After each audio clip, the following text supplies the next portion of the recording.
G. Willikers here, and welcome back to the Holy Land.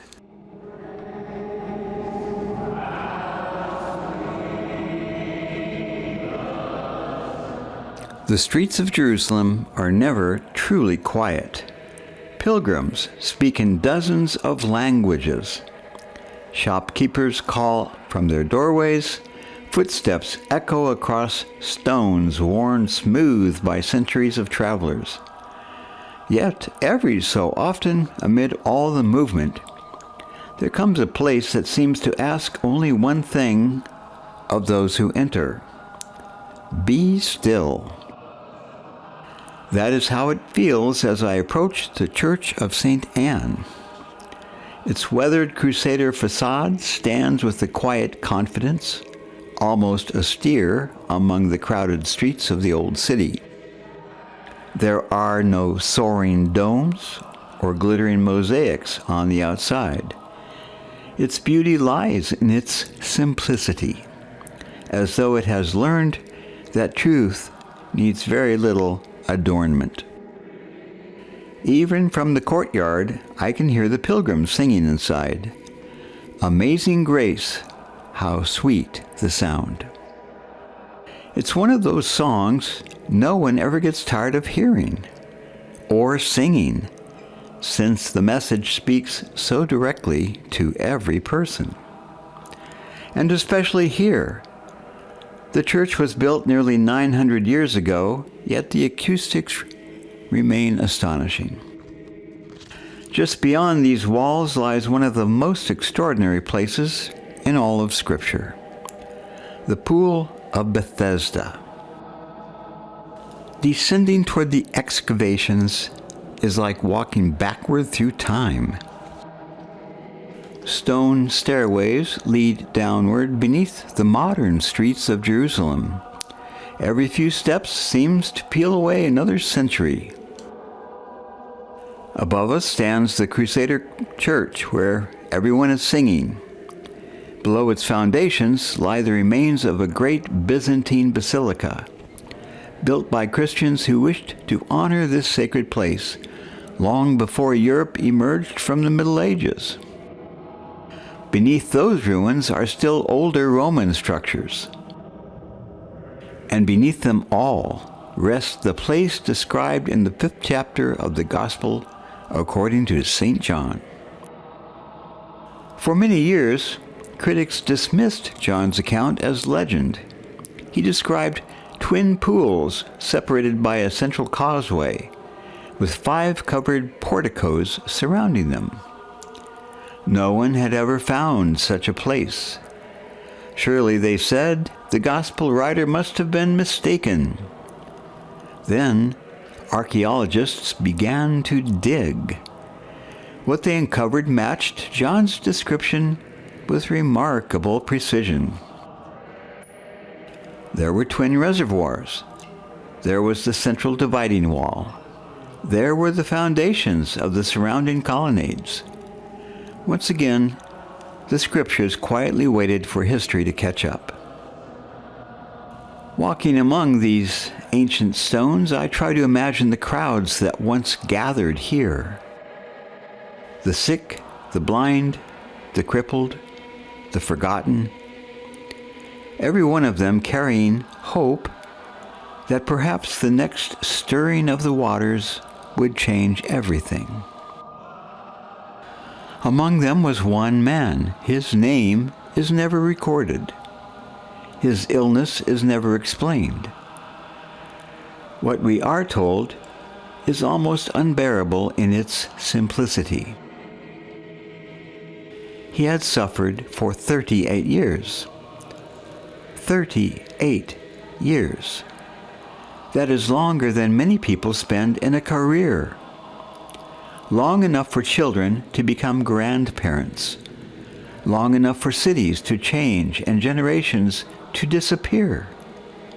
For 38 years, this man watched life continue without him. Each morning he awoke to the same disappointment. Each evening he laid himself down with the same unanswered prayer. He watched others arrive. He watched others leave. He watched hope come and go like the changing seasons.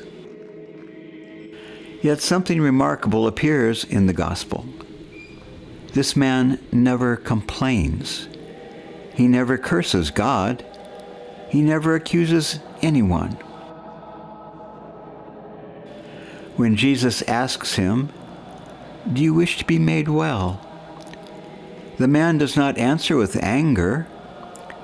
He simply says, "Sir, I have no man to put me in the pool when the water is stirred."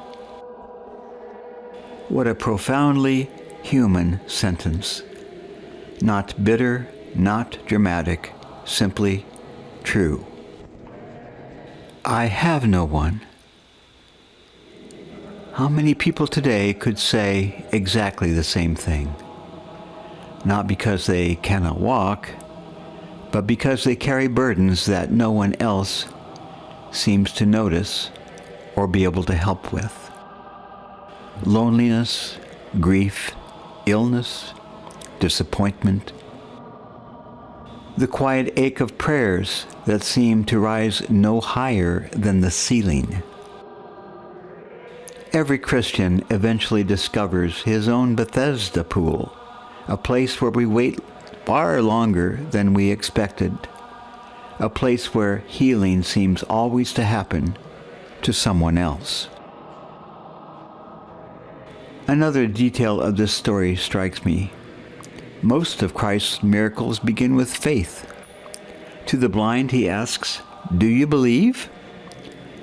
To others he says, "According to your faith, be it unto you."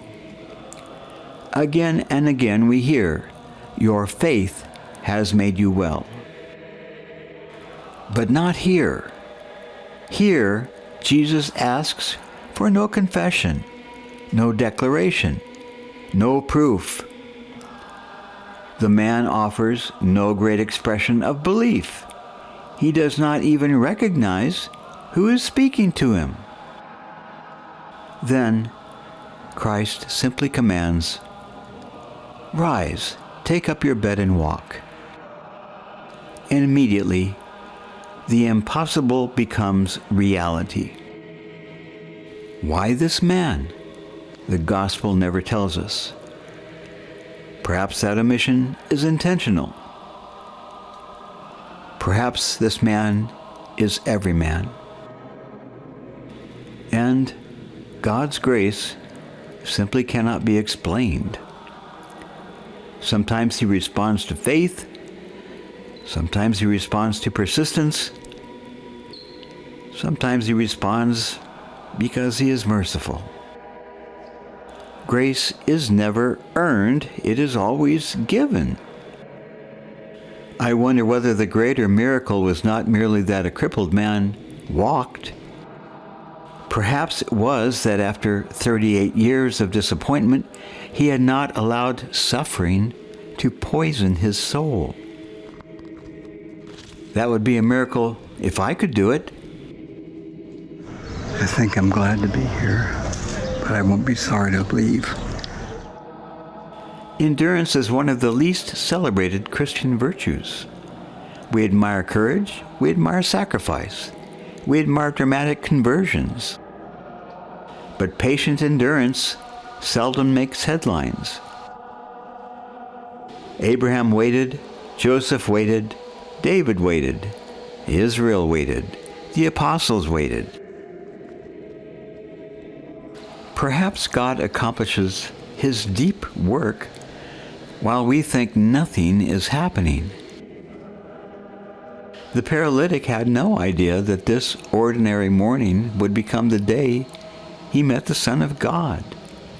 He had simply endured one more sunrise. Do blessings come into our own lives that way, unexpected, unannounced, arriving after years of silence?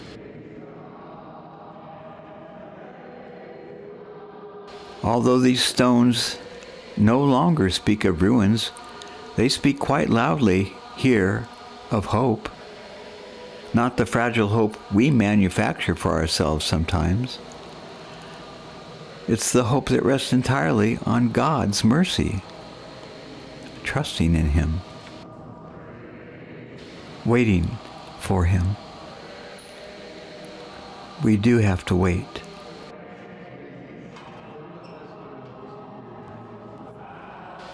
I can still hear the pilgrims singing Amazing Grace. Grace found a forgotten cripple before he knew who he was meeting. Grace walked into his suffering without being summoned. Grace asked for nothing first, simply gave.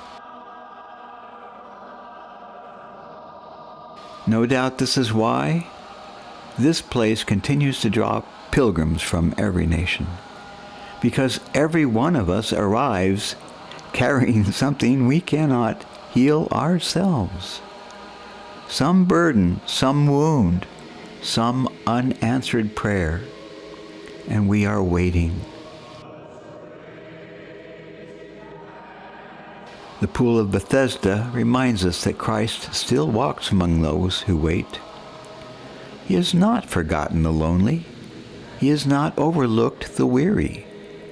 He has not abandoned those who have endured years without understanding why. And isn't this all of us? When Jesus comes for us at last, as He will, one word from Him will be enough. The pools are now dry. I carry away no water from Bethesda. But I do feel touched in my heart